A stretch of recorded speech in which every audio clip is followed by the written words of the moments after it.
horumarka dalku waxa uu ku jiraa qoyska oo hagaaga. Hagaaga qoyskuna waxa uu ku jiraa lamaanaha oo aqoonta qoyska yeesha. Haddii ay lamaanuhu aqoonta qoyska yeeshaan, waxa ay soo saarayaan ubad tayo leh oo si wanaagsan loo barbaariyay oo kaalin kasta oo ay nolosha ka galaan sida ay tahay uga soo baxa, dabeetana horseeda horumarka dalka.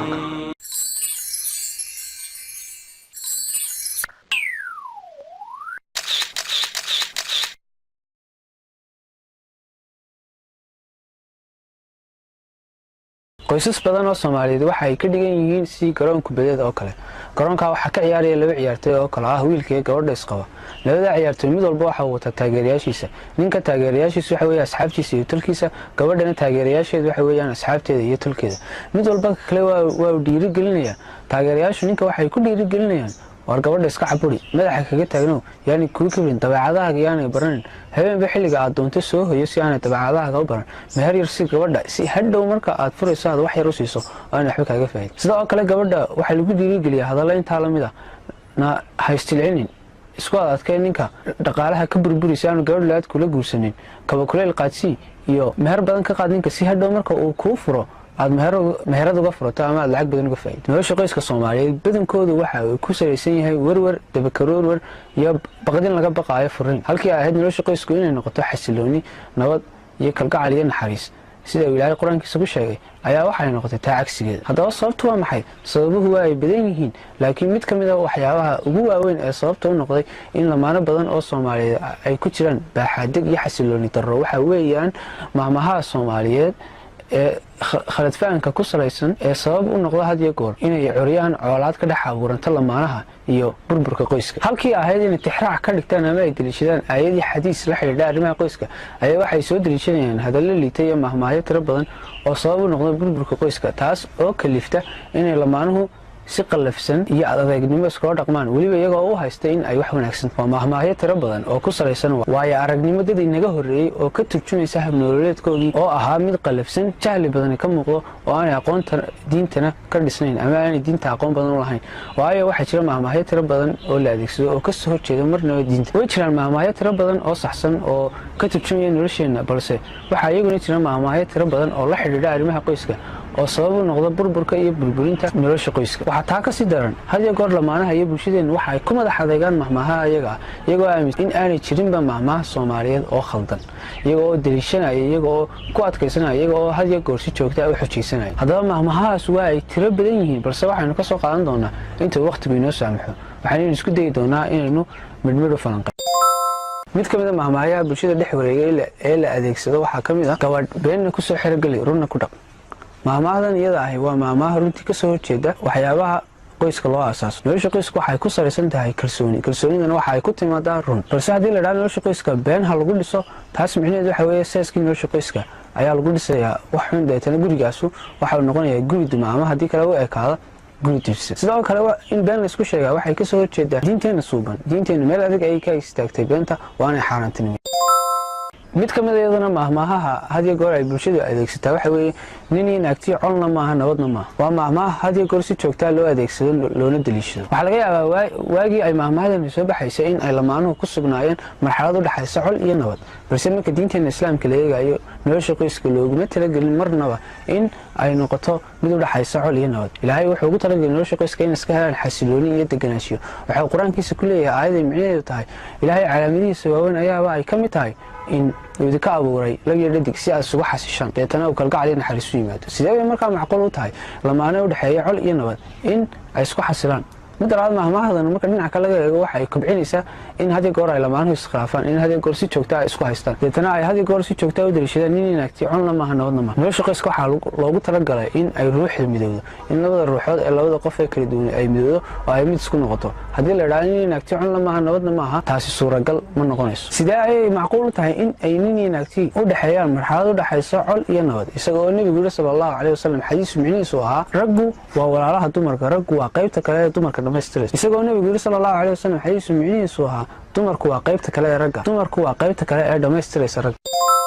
mahmaha saddexaad oo iyaduna kamid ah mahmaha sida aadka loo dirishto waxa weeye gabadh xun iyo cishaba waa la dedejiyaa. iyaduna waa mahmaha run ahaantii ay raggu si aad u adeegsadaan oo ay marmarsi uga dhigtaan inay gabadha furaan oo had iyo goor gabadha eed ku saaraan iyadoo aan eed lahayn. su-aasha isweydiinta le waxa weeyaan haddii ay gabadhu tahay gabadh xun marka horeba ninku maxaa ugu guursaday?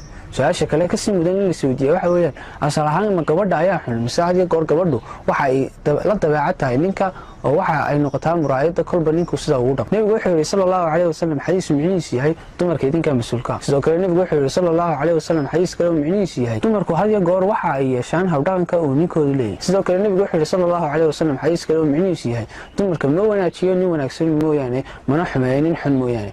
axaadiistaasoo dhan waxa ay noo cadaynaysaa inay dumarku ay had iyo goor u dhaqmaan sida ay raggoodu loo dhaqmaan oo ninkooda hadduu xun yahay iyaguna way xumaadaan inta badan, hadduu ninkoodu wanaagsan yahayna inta badan iyaguna way wanaagsan. rag badan baa waxaa laga yaabaa inay ku doodaan gabadhan waanu wanaajinaa xaqeeda waanu ka soo baxna waana nagu adag, laakiin waxaan aaminsanahay ninka sidaa u doodaya waxaa laga yaabaa inuu marka hore uu ka soo baxayo in waajibka biilka oo keliyata deetana mas-uuliyadda keliya saaran uu moodo un biilinta, laakiin gabadha mas-uuliyado tiro badan baa ka saaran oo ku salaysan baahiyaha ay u baahan tahay sida baahida jirka, baahida caatifada, baahida ixtiraamida iyo baahiyo tiro badan oo kale. waxaa laga yaabaa markaa ninku inuu ka soo baxay baahida biilinta balse aanu ka soo bixin baahiyaha kale, markaa ninku bal baahiyaha kale dib ha ugu noqdo oo sideeda ha uga soo baxo. nebi maxamed sallallahu calayhi wasallam dumarkiisu waxa ay u horeen nafahooda balse goorma ayaa u horeen markii uu wanaajiyey. innagana waxaa wanaagsan inaynu mahmaahayaan tirada badan le meesha ka saarno oo aynu dumarkeena sida ugu wanaagsan ula dhaqano sida iyaguna sida ugu wanaagsan inuu la dhaqmo.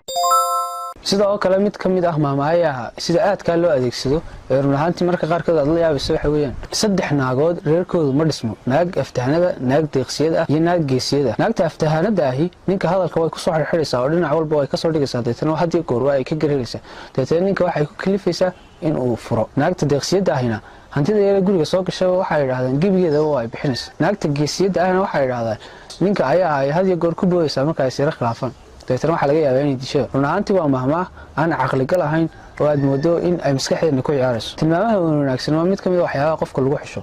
qofku guul ayuu doonayaa inuu hiigsado oo uu xaqiijiyo, markaa qofka uu xulanaya waa inuu had iyo goor yeeshaa tilmaamo wanaagsan. laakiin raggu taa ma jecla. raggu waxay doonaan gabadh had iyo goor hooseysa oo aan caqli badan lahayn, waayo waxay aaminsan yihiin hadday gabadhu ka tilmaamo wanaagsanaato inay isaga u xun tahay. waa sababta keentay inay rag badan yidhaahdaan waxaan doonaynaa tiro oo 17 jira oo maskaxeedu maran tahay oo xogta lagu shuban karo oo aniga uun igu indha dilacsata. waxaasoo dhan waa khalad. had iyo goor waxaa la dhahaa nin kasta oo meel sare gaadhay gabadh ayaa ka dambaysa. haddaba sidee ay macquul ku noqonaysaa marka hore haddaba ninku gabadha ku xulan tilmaamo wanaagsan inuu meel sare gaadho? isla maamahada haddii aynu dhinac kale ka eegno had iyo goor waa maxay sababta keensatay in ay bulshadeenu dhinaca khaldan wax ka eegto? bal ka waran haddii gabadhu ay geesiyad tahay balse geesnimada ay guriga ugu shaqayso. bal ka waran haddii ay gabadhu deeqsiyad tahay balse marka ay guriga joogto ay dhaqaalaha si wanaagsan u beeqaamiso wixii saaidana hadday doonto ama wixiyada soo galaa iska bixbixiso. bal ka waran haddii ay gabadhu aftahanad tahay oo aftahanimada aniga igu shaqayso deetana aniga af Soomaaliga iga dhisto aniga ii sheegto garta iyo sida loo galo ay hadalkeeni toostoos miyaan aniga faa'iido yahayn? maxaynu had iyo goor dhinaca negative-ka ama dhinaca khaldan wax uga eegna? maxay noo diiday inuu dhinaca toosan iyo dhinaca sax ah wax uga eegno? sidoo kale mahmaaha la dirishadayna waxaa ka mid ah qoys ay maralay u taliso murug baa u dambaysa oo micnaheedu tahay haddii gabadh lala tashado ama ay guriga iyadu gabadhaas ugu sarreyso had iyo goor gurigaas wuxuu noqdaa guri u dambeeya khilaaf joogta. arrintaas waa arrin khalad oo ka soo horjeeda diinteena, dadnimadeena iyo qofka baniaadamka baniaadamnimadiisa. nabigu sallallahu calayhi wasallam waxa uu la tashan jiray dumarkiisa marka ay mushkilad soo korodho. sidoo kale waxaa la yidhaahaa aqoonta cilmi nafsiga marka laga eego gabadhu waxa maskaxeeda ku soo dhacay markaliya afkaaro tiro badan oo kala duwan. sidaa daraadeed waxa u wanaagsan ninku inuu gabadhiisa la tashado si ay afkaaraha tirada badan ay ugu sheegto deetana waxa u fududaanaysa inuu go'aan ka qaato. xagga dadnimadana waa ay ka soo horjeedaa mahmaahadan iyo haweenkiiba waxaa laga soo qaadayaa qaaraan awoodinba inay tala sheegaan iyagoo loo haysto inay yihiin caruur cagawaaw. run ahaantii mahmaahu waa ay tiro badan yihiin, waqtiga ayaa inoo saamaxay inaanu midnimo u falanqayno balse aan isku dayo un inaan isha durmariyo. mahmaahaas way badan waxaa ka mid ah haweenku waa caruur cagawaaweyn, kal caana galeen, kasma galo, naaguhu ninkii xariir u goglay bay xariir u goglaan, naaguhu ninka aan madaxooda majoogo rogin ninba uma haystaan, talo naagad iyo toore la'aad midna lama raaco, dumar abaal ha u gelin balse ama si dumar iyo caruurba laysma ciyaar baro, dumar daacad ka eeg waa dudumo dhooba ka eeg, timo dheer naageed reer ay u tirisay reerba maaha, dumar iyo dameeraba duca la'aan ayay tirmaan. waxaase mahmaahay run ahaantii waa mahmaahyo gebigooduba isku daraya un lamaanaha amaba dumarka dadnimadooda ku ciyaaraya amaba si qoyska burburinaya. marka qaarkood waxaa dhacda gabadhu marka ay tilmaamo wanaagsan yeelato inay ninka si adag ula dhaqanto iyadoo aaminsan inay isxoreynayso in iska xoreyso waxaana mahmaahaya balse marka horeba haddii ay raggu gabadha si wanaagsan ula dhaqmi lahayn mahmaahahana meesha ay ka saari lahaayeen waxaasoo khalada iyo waxaasoo dulmi ahay mabuu dhaceen ragga iyo dumarku ma sinna balse waa isku mid dumarku waxay ku wanaagsan baa laga yaabaa inuu ninka ku wanaagsanayn iyo sida cagsigeeda sidaa daraaddeed nolosha qoyska iyo dhammaan nolosha waxa uu ilaahay ugu talagalay inay isdhamaystiraan in ay isla wadaagaan ragga dumarku waxay ku kala wanaagsan yihiin taasuna waxa ay ku imanaysaa marka dumarka laga faa'iidaysto awoodooda marka lagu dayo inay wax qaban karaan marka dumarka loo ogolaado inay wax soo bandhigaan